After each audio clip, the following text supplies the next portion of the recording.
ನಮಸ್ಕಾರ. ಜಿನಿ ನ್ಯೂಸ್ ವೀಕ್ಷಕರಿಗೆ ಸ್ವಾಗತ. ಹೊಸ ವರ್ಷಾಚರಣೆ ವೇಳೆ ಡ್ರಿಂಕ್ಸ್ ಮಾಡಿದ ಎಲ್ಲರನ್ನೂ ಮನೆಗೆ ಕರೆದುಕೊಂಡು ಹೋಗಿ ಬಿಡಲ್ಲ ಎಂದು ಗೃಹ ಸಚಿವ ಪರಮೇಶ್ವರ್ ಸ್ಪಷ್ಟನೆ ಕೊಟ್ಟಿದ್ದಾರೆ. ಮಾಧ್ಯಮದವರೊಂದಿಗೆ ಮಾತನಾಡಿದ ಅವರು, ತುಂಬಾ ಕುಡಿದಿರುವವರು, ನಡೆಯಲು ಆಗದಿರುವವರನ್ನು ಮಾತ್ರ ವಿಶ್ರಾಂತಿ ಸ್ಥಳಕ್ಕೆ ಬಿಡುತ್ತೇವೆ. ಕೆಲವರು ಪ್ರಜ್ಞೆ ಇರದ ಮಟ್ಟಕ್ಕೆ ಹೋಗಿಬಿಡ್ತಾರೆ.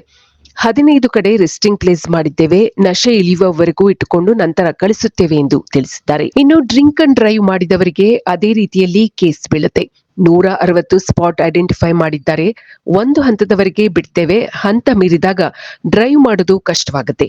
ಆಗ ಅಪಘಾತವಾಗಿ ತಾವು ಸಾಯ್ತಾರೆ, ಬೇರೆಯವರನ್ನು ಸಾಯಿಸುತ್ತಾರೆ ಎಂದು ಗೃಹ ಸಚಿವರು ಹೇಳಿದ್ದಾರೆ. 2 ದಿನ ನಾವು ಕಂಟ್ರೋಲ್ ಮಾಡಿದರೆ ಕೆಲವರ ಪ್ರಾಣನಾದರೂ ಉಳಿಯುತ್ತೆ ಎಂದು ಗೃಹ ಸಚಿವ ಪರಮೇಶ್ವರ್ ಸ್ಪಷ್ಟನೆ ನೀಡಿದ್ದಾರೆ. ಹೆಚ್ಚು ಜನರು ಒಂದೆಡೆ ಸೇರಿದಾಗ ಬೇರೆ ಬೇರೆ ಆಯಾಮಗಳಲ್ಲಿ ಅದನ್ನ ನೋಡಬೇಕಾಗುತ್ತೆ. ಟೆರರಿಸ್ಟ್ ಆಯಾಮದಲ್ಲೂ ಕೂಡ ನೋಡಬೇಕಾಗುತ್ತೆ. ಎಲ್ಲಾ ಆಯಾಮದಲ್ಲಿ ಪೊಲೀಸರು ಕ್ರಮ ತೆಗೆದುಕೊಳ್ಳಲಿದ್ದಾರೆ ಎಂದು ಜಿ ಪರಮೇಶ್ವರ್ ಹೇಳಿದರು. ಪೊಲೀಸ್ ಸಿಬ್ಬಂದಿಗಳಿಗೆ ಬಾಡಿ ಕ್ಯಾಮೆರಾ ಹಾಕಲು ಹೇಳಿದ್ದೇವೆ. ಅದು ಡೈರೆಕ್ಟ್ ಆಗಿ ಕಮಾಂಡ್ ಸೆಂಟರ್ಗೆ ಕನೆಕ್ಟ್ ಆಗಿರುತ್ತೆ. ಹೆಚ್ಚಿನ ಫೋರ್ಸ್ ಬೇಕಾದರೆ ಆ ಸ್ಥಳಕ್ಕೆ ಬರುತ್ತೆ ಎಂದು ಮಾಹಿತಿ ನೀಡಿದರು.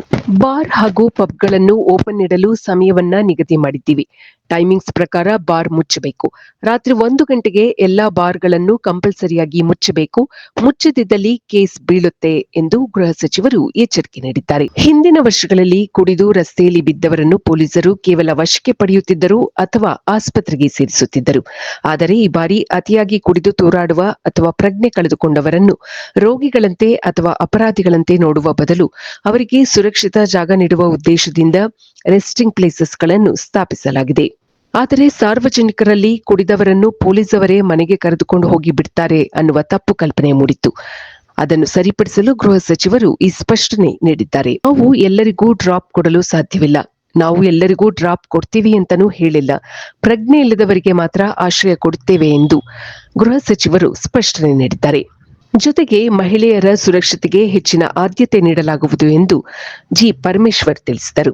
ಪಾರ್ಟಿ ಮುಗಿಸಿ ಹಿಂತಿರುಗುವಾಗ ಮಹಿಳೆಯರು ಅತಿಯಾದ ನಶೆಯಲ್ಲಿದ್ದರೆ ಅಥವಾ ಒಬ್ಬಂಟಿಯಾಗಿದ್ದರೆ ಅವರಿಗೆ ಯಾವುದೇ ಅಪಾಯವಾಗದಂತೆ ಈ ವಿಶ್ರಾಂತಿ ಕೇಂದ್ರಗಳಲ್ಲಿ ಸೂಕ್ತ ಭದ್ರತೆ ಹಾಗೂ ನೆರವು ನೀಡಲಾಗುತ್ತದೆ ಎಂದು ಸಚಿವರು ತಿಳಿಸಿದರು. ಎಂಜಿ ರಸ್ತೆ, ಬ್ರಿಗೇಡ್ ರಸ್ತೆ, ಇಂದಿರಾನಗರದಂತಹ ಜನದಟ್ಟಣೆಯ 15 ಸೂಕ್ಷ್ಮ ಪ್ರದೇಶಗಳಲ್ಲಿ ತಾತ್ಕಾಲಿಕವಾಗಿ ರೆಸ್ಟಿಂಗ್ ಪ್ಲೇಸಸ್ಗಳನ್ನು ನಿರ್ಮಿಸಲಾಗಿದೆ. ಈ ಕೇಂದ್ರಗಳಲ್ಲಿ ಕೇವಲ ಪೊಲೀಸರಷ್ಟೇ ಅಲ್ಲದೆ ವೈದ್ಯಕೀಯ ಸಿಬ್ಬಂದಿಯ ನೆರವು ಕೂಡ ಇರುತ್ತದೆ.